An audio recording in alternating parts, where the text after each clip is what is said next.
If you have a glitch in the Matrix that you would like to hear on the podcast or channel, however you want to look at that, go to astheravendreams.com and click the button to send it my way, or email it to astheravendreams@gmail.com. And of course, thank you so very much.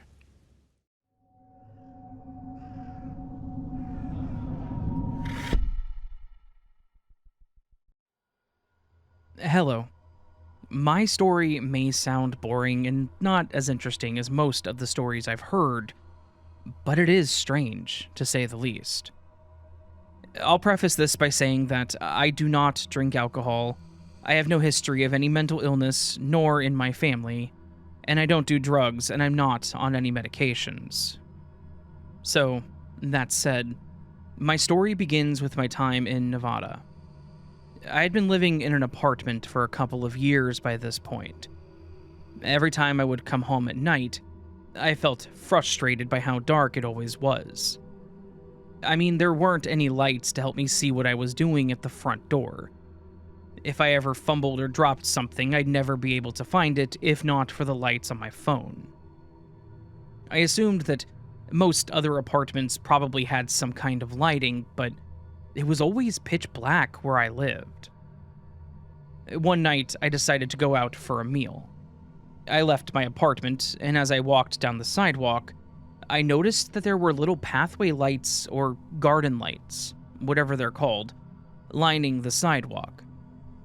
I was delighted to know that the apartment management finally installed some lights. I walked over to the lights, bent down, and touched them. I'm not sure why, but I almost couldn't believe that there were now lights going the entire length of the sidewalk. I guess I had to be sure that they were real since I never saw anybody installing them.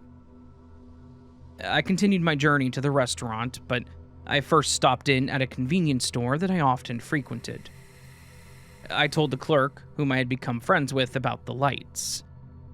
I told him that it was strange to me that there were now lights when there weren't any before, but I never witnessed anyone installing them. The store clerk told me that they were probably there all along, but I just failed to notice them. The rest of that night went as you would expect.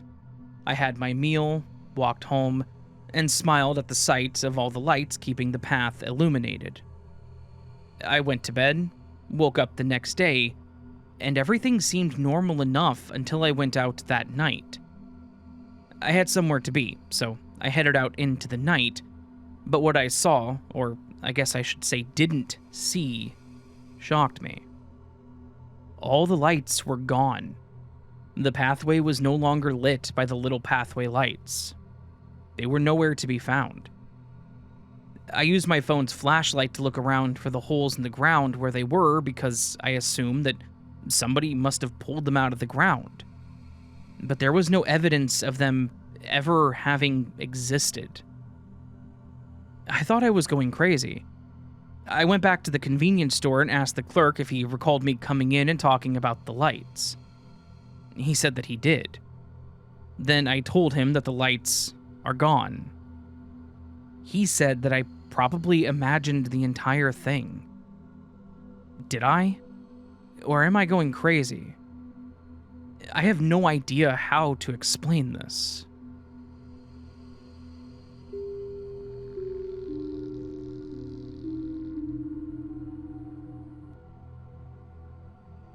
I'm a middle-aged mom with 2 adult sons. Neither lives with me, nor do I have a partner. I talk to and think about my sons all the time. I had recently moved into a new house, and I hadn't met any of the neighbors.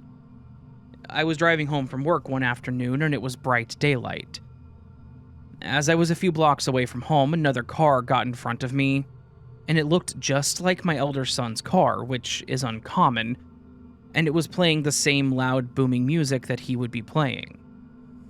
I always say that I can hear him coming from a mile away. I knew that it wasn't my son, but I thought it was kind of a neat coincidence. As I was behind the car for a few blocks, they turned everywhere that I turned. Finally, they turned onto my street in front of me, and of course, I made the turn too. Then, Of all things, I watched them turn into a driveway at the house right across the street from my house. It kind of tickled me that this car was so much like what my son would be driving if he were coming over, with similar music playing as loudly as he would be playing it, and they were my neighbor. They had parked in a driveway next to another car in the driveway, in front of a closed garage, and I heard the music turn off. As I was grabbing my things and getting myself out of the car, I thought that this was an opportunity to meet a neighbor. I planned on walking over to them as they got out of their car just to say, "Hey, that's just like my son's car. I live across the street. Nice to meet you." I get out of my car after just a couple seconds, and I looked over to where they parked, waiting for them to exit their car. After a couple of minutes, I realized nobody was getting out of that car. It was impossible that they could have gotten into their house in the couple of seconds that I looked away, since the time that I heard their music turn off. So I slowly started walking toward their house. I wasn't trying to be creepy or anything. At this point, I was just kind of confused. As I got closer to the car in the driveway, I saw that it was a completely different car. I mean, it wasn't even close to my son's car. The one I had been following had been a green Volvo. There were only 2 black sports cars sitting in that driveway now. I looked at the houses next door, thinking, I guess it's possible that I saw the wrong house where they turned. There was nothing even similar to a green Volvo sitting outside of any of the houses. And, since a lot of the houses on the street are rentals, a lot of cars are parked here. All the houses directly across from me each had 2 cars parked outside of closed garages, meaning no one could have just now parked inside of a garage, and then have another car park outside said garage in the few seconds that it took me to get out of my car. And nobody was getting out of any of them. I knew I followed a car for several blocks, and I saw it turn into a driveway right across the street from me. But none of them were the car that I followed, and nobody ever got out of a car. So what did I see? I've never imagined seeing either of my son's cars before or since, so all I can say is that was a weird experience.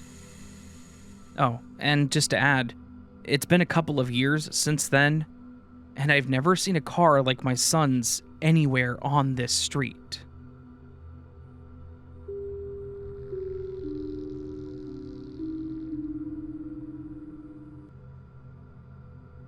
Back in 2021, my son ordered a used book on Amazon on the subject of Chinese agriculture, titled Ninth Heaven to Ninth Hell.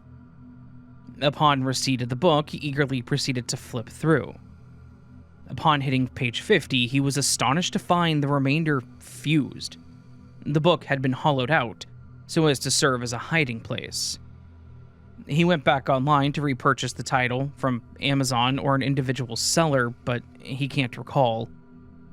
When it arrived, he was astounded to behold an identically hollowed-out book.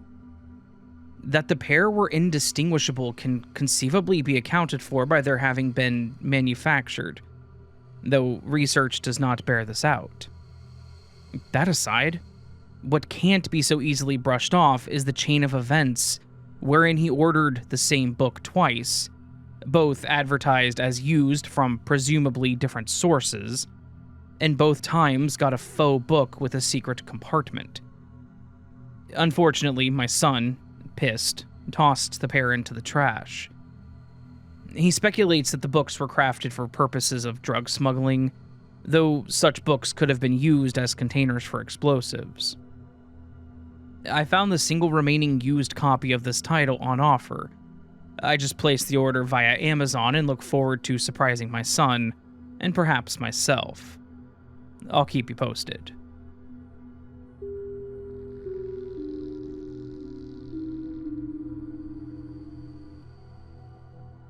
Hello, Raven. I've been listening to you for about a year or more now, but this is my first submission. I have experienced and been interested in the paranormal and metaphysical world all my life, but this is the first glitch in the Matrix that I have been able to express into words. This glitch isn't scary per se, but was definitely weird.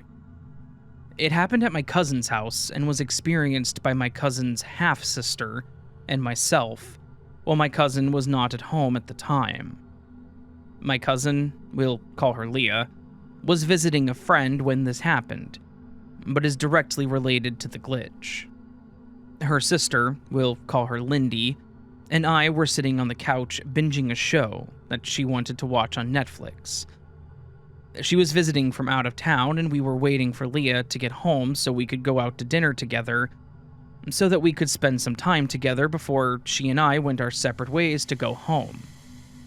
I'd been visiting for a couple of weeks already, and was going to be flying back home the next day, while her sister lived closer than I did and would be driving home instead.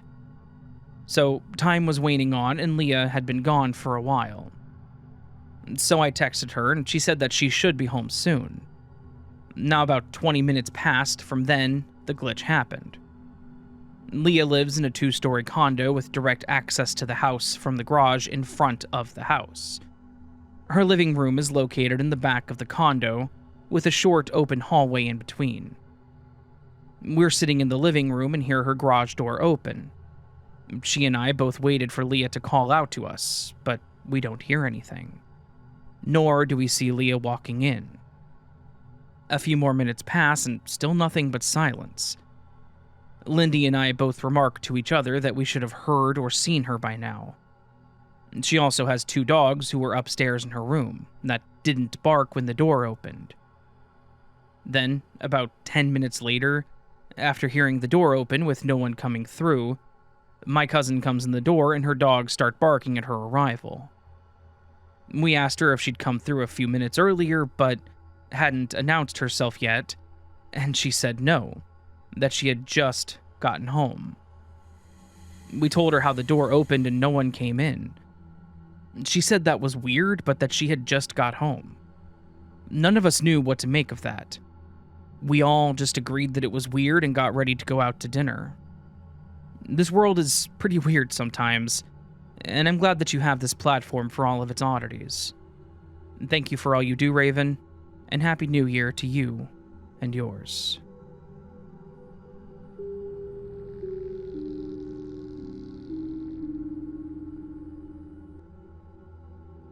Hey Raven, love your show and I've submitted before, but here's a new one. It's been going on for a while now. Maybe a year? At least several months.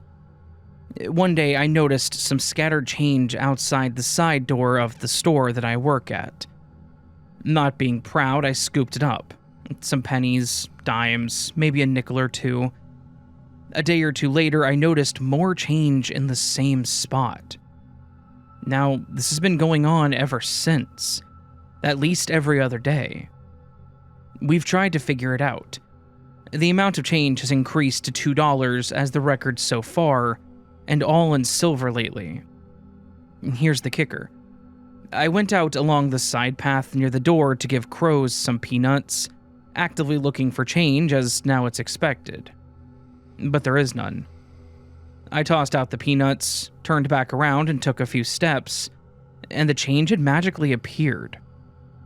So it's not some OCD guy who has to just drop some coins there, it just seems to appear.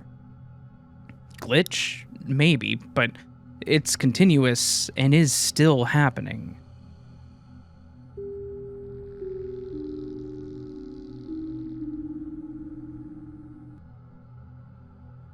Listening to your stories has reminded me of something that happened to me at secondary school in the 1960s. Nobody talked of glitches in the Matrix at that time, but looking back, that has to be what it was. It certainly gave me a very weird feeling of being in a different reality for a few days. I was fond of writing, and I had written a little book of stories featuring a girl called Minnie and her baby brother called Podge. I read these stories to my 6-year-old sister at bedtime. One morning, my sister woke up and told me that she'd been having dreams in which I had read her a strange poem that I had written. I was curious, and I asked her if she could remember the poem. She only had fragments, but we pieced together something vaguely resembling what she dreamed she had heard me recite to her. It went like this.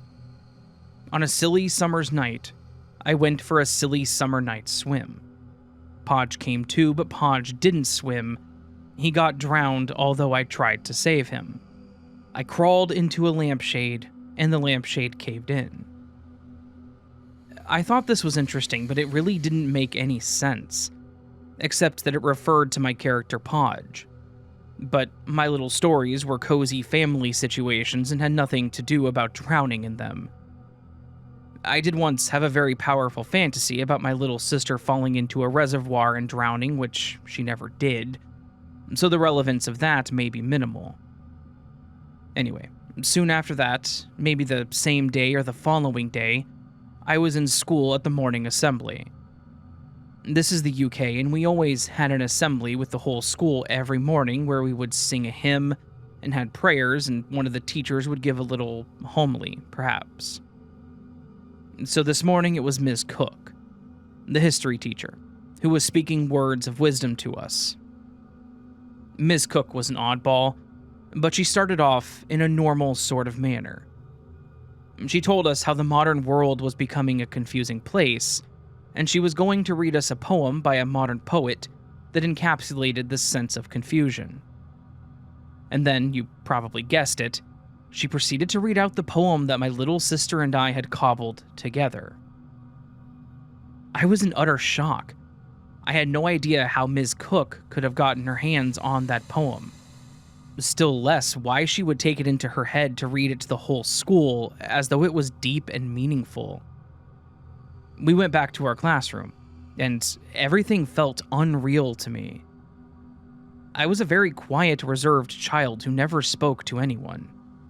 But I was driven to overcome my shyness because I badly needed some kind of reassurance, so I wrote out the poem on a piece of paper and showed it to one student after that, asking them if they thought that this was what they had heard Miss Cook read out during the assembly. And they said yes. The next question was, how had Miss Cook gotten a hold of this so-called poem?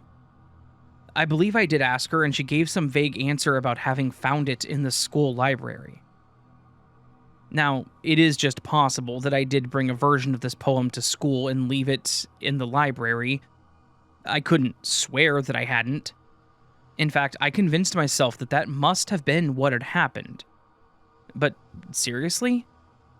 I didn't make a habit of casually leaving my offerings lying around. And if I had, it would have made more sense if it had been one of my actual poems that I was genuinely proud of, rather than this oddity. Also, it made no sense to me that a teacher would have picked up a random piece of paper and decided to read it out to the whole school without knowing who had written it, or where it had come from. But Miss Cook was an oddball, as I said, so who knows?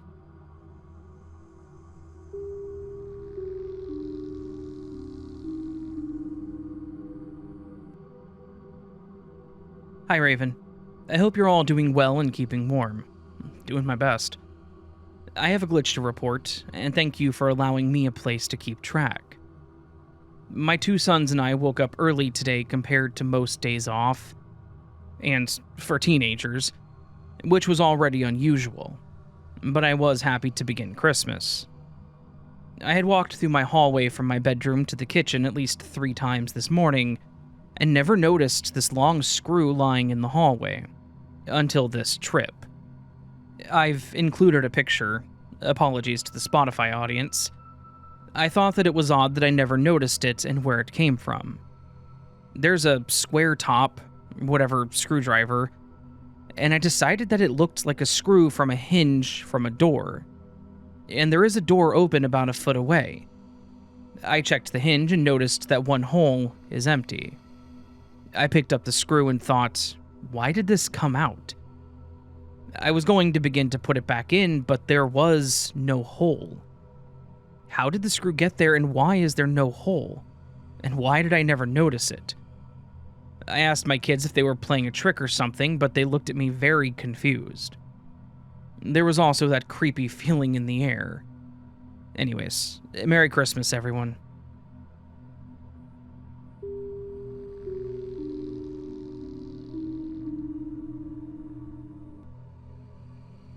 Hi, Raven.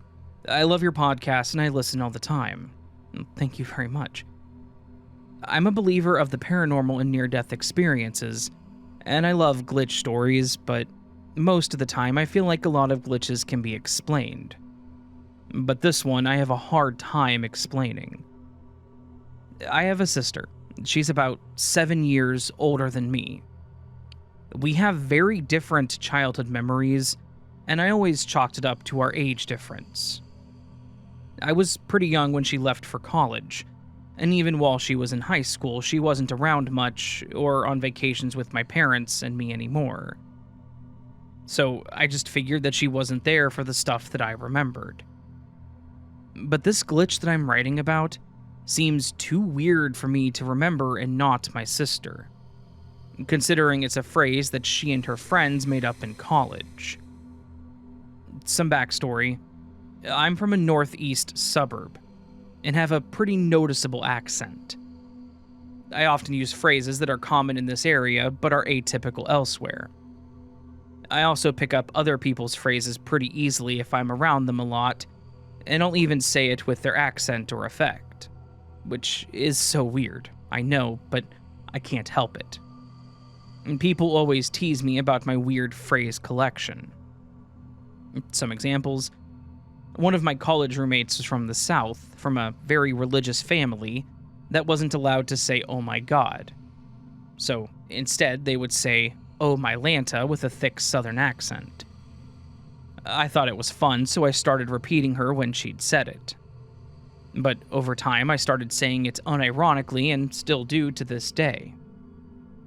I also picked up "for sure" from a California Valley Girl friend, a hand movement for yes from my friend from South America, and a very specific accent to "ciao ciao" from my Italian friend. And then there's my sister. She and her friends in college made up this weird saying that was kind of like gibberish. I don't even know how to convey through email, but if I sound it out, it's kind of like gra asha.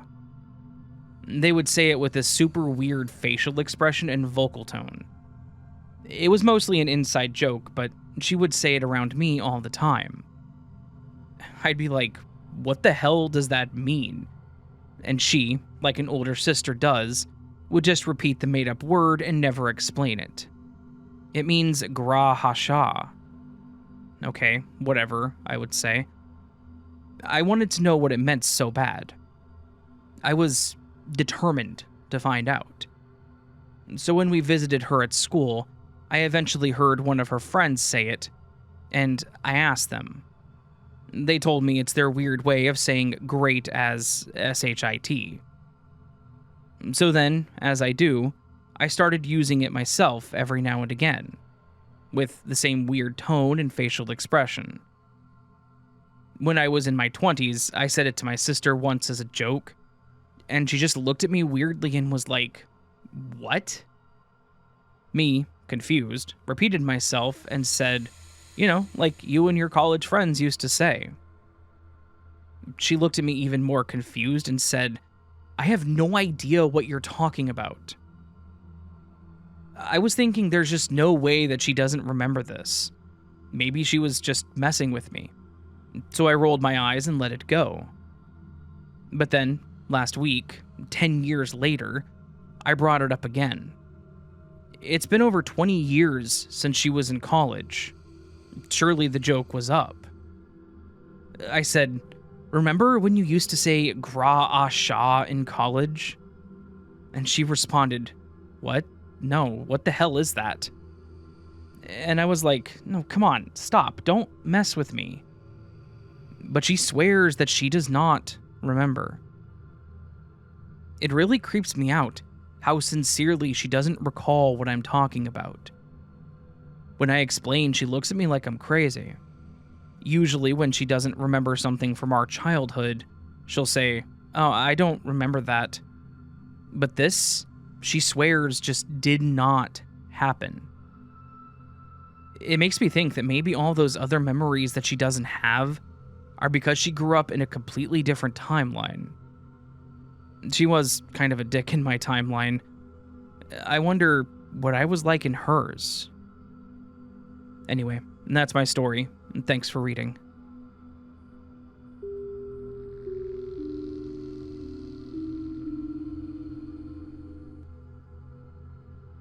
Hi, Raven. Longtime fan. Your stories help me sleep at night, which is strange, because this one didn't. I'm writing from Auckland, New Zealand. More specifically, Kumeu, west of the city. Far enough out that the motorway fades, and close enough that people still call it town. Kumeu is farmland. Vineyards, old barns patched together over decades, gravel roads that turn to mud in the winter. People wave when they drive past, even if they don't know you. The land out here feels heavier than it should. My name is Reicho, and my wife is Savania. These names are fictional, but the place behaves exactly like this. We moved onto a small farm just outside the main Kumeu strip.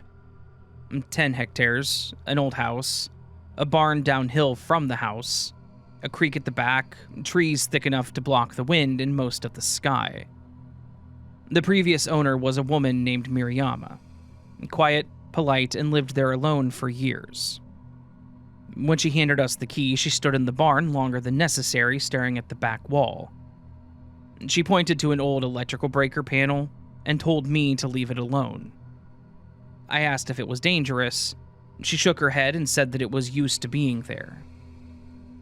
As she left, she added one more thing.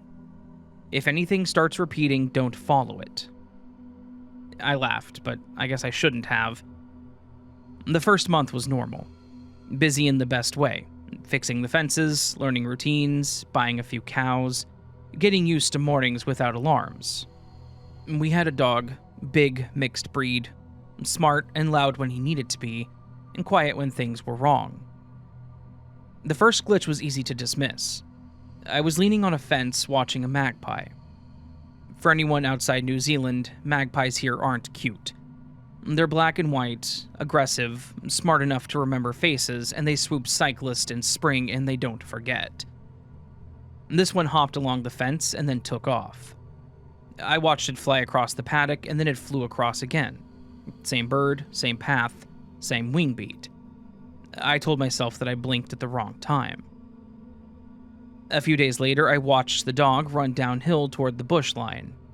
He reached a fence post, and then suddenly he was behind it again, running toward it the same way.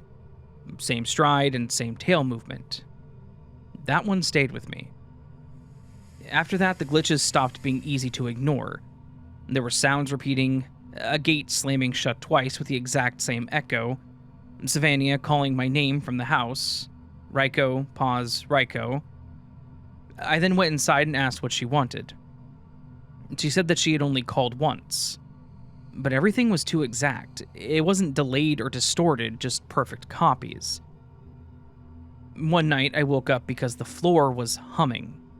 Not shaking, humming. A low vibration that felt like it was inside of my chest. The dog was awake, standing by the bedroom door, not barking, just staring. I looked out the window toward the barn and there was a light. Not bright and not colored. It was a dull glow near the back wall. It pulsed once and then again, and the second pulse was identical to the first. So I put on boots and I went outside. I don't know why, curiosity or habit, the belief that things make sense if you get closer to them. The air felt thick and heavy, like right before a storm that just never comes. As I walked, my footsteps echoed and then echoed again. That same sound and same timing. I stopped walking and the echo stopped too. Inside the barn, the glow crawled slowly along the wall like it was searching. The breaker panel was slightly open. Behind it was darkness that didn't behave like a shadow as it had depth. Then everything seemed to happen at once. The barn door opened and then opened again. I stepped forward and then stepped forward again. My body moved twice. I didn't choose to do so. Then I heard my own voice. I'll just check the fence line. It came from inside the wall. I hadn't said it yet. I ran back to the house, locked the door, and sat awake until morning. The next day, everything looked normal, and that kind of became the pattern. A week later, one of our cows disappeared. No broken fences, no tracks, no noise. Cows don't vanish quietly. Our neighbor Hemi came to help look. He'd farmed in the area his whole life. When we reached the barn, he stopped walking and told me not to stand there. I asked him why, and he said, some places get confused. Flooding years back, old systems drowned, boundaries were washed away and rebuilt wrong. He said that sometimes the land remembers things incorrectly. That night, the cow came back. She looked fine, but her ear tag was the wrong color and the number was off by 1 digit. When she drank from the trough, her reflection didn't line up properly just for a moment. I decided not to tell Savania everything as I didn't want her afraid of our own home. The breaking point came when I flew a drone near the barn. The live feed would glitch and then stabilize. It showed me standing inside the barn looking straight up at the drone and smiling. I wasn't in the barn. When the drone crashed, I found it later sitting neatly on the barn floor undamaged. Beside it was a barefoot human print. It looked like it had been stepped in twice in the exact same place perfectly. That was when I understood that the glitches weren't random. They were learning. They copied animals first, and then sounds, and then people. We left not long after that. Not because we wanted to, but because the place stopped feeling passive. It stopped repeating the land, and it felt like it was repeating us. So, Raven, if anyone listening lives near Auckland in New Zealand, out near Kumehu, and you ever notice time stutter or sound repeat or your reflections moving wrong, don't investigate it and don't record it. And don't assume that the land wants you gone. Sometimes it just wants to own your reality. Sometimes it's trying to remember you well enough to keep you. Thanks for the work you do, Raven. Your stories and the community around them mean more than you probably realize. This channel has been a comfort on a lot of long nights, and I'm grateful to be a part of it. Thank you very much.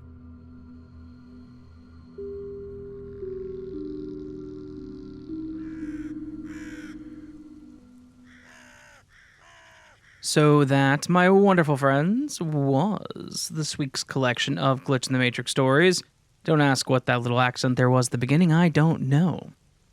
Hopefully you enjoyed this collection of weirdness, weird things that happened, that exist, weird events, weird experiences that exist in our little existence bubble, our little weird stuffs, I don't know. Just, hopefully you enjoyed those stories. If you did, please do hit the like button. If you're new to the channel and liked what you heard, please consider subscribing. And if you want early access to content like this, consider hitting that button down below that says join. Or you can go to patreon.com/astheravendreams, where you can get early access to content that I make for as little as $1 a month. Never expected, always appreciated. You can also go to the website, astheravendreams.com, where you can send in your stories. Alternatively, you can go to your email and type in astheravendreams@gmail.com, and that's where you can send your stories if you have troubles with the website or just don't want to use the website. I accept stories at both locations. And if you have a story you've been holding out on, please do consider sending it, because I need them, always. Like, literally always. You guys sending in your experiences is what has kept this channel alive for so long, so. Let's see, what else? You can also, while on the website, astheravendreams.com, find all my social media links, find links to the podcast and other platforms, find info about my book, stories I've read, accolades on the channel and podcast, and other things that are on there. I don't remember what, but that's actually probably it. I think I got everything. The other thing we do on glitch videos, at least the first glitch video of the week, whenever I do more than one, this is not a more than 1 week, not saying that. Anyways, the other thing we do is the word of the week. Last week, the word of the week was bêtise, which is a French origin word, and a good number of you actually used it in a sentence and pretty much used it properly. It's not an easy word to use because it is French origin, and we're trying to do this in English, so... Of course, one of you, at least, did do a sentence in French. Je n'ai pas parlé France... Nope, that's not it. I don't speak French very well. I know very basic French. I took 1 year of it in high school, so... Speaking at me in French is... Well, that's not true, because I kind of understand... Whatever. These lovely people on the screen right now used the word of the week last week in the sentence, and they are amazing, and I appreciate all of them, because they help the video do better, and so forth and so on. So a huge thank you to each and every single one of these people that is on the screen right now, as I said. They all went above and beyond. Thank you again. You guys are awesome. I can't glaze you anymore on that, so thank you. This week... The word of the week describes my sanity. This week, the word of the week is declivity. Declivity. It means a downward inclination or... It means a downward inclination or a descending slope. Whenever something is on a declivity, it is going downward. It is on a downward slope. Doesn't have to be a physical situation like a marble rolling down a ramp. It can be, as stated, my sanity. Use declivity in a sentence, get featured next week. All that said, friends, I hope you have a beautiful week. Hope I see you again here very soon, but until then, remember that you are loved, you are valid, you are important, you are the best you that you can be. Do not forget it, and don't let anyone tell you otherwise. Until next time, my friends, much love, and sleep well.